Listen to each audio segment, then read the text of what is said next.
I have a fabulous story about, I went to one of my clients' sets.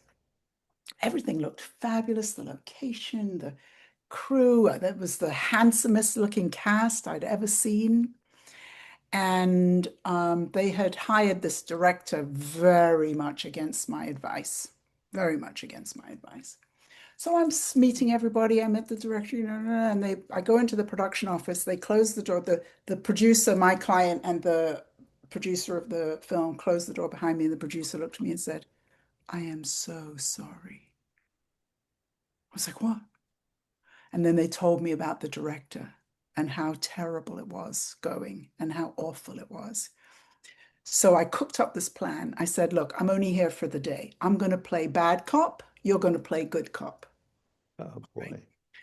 So we called the director in, and I was sitting on a chair, and I started speaking to him. I just like in fact, I probably got quieter.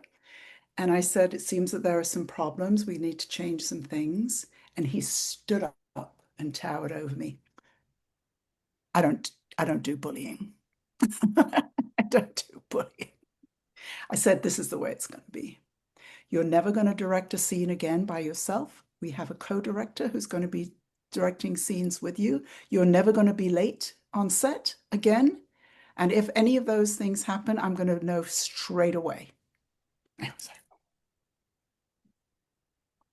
And he was fired 2 days later. Oh my gosh. But I never raised my voice.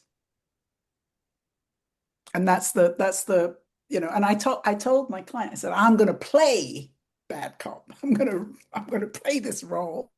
But yeah, I would never raise my voice in a situation like that.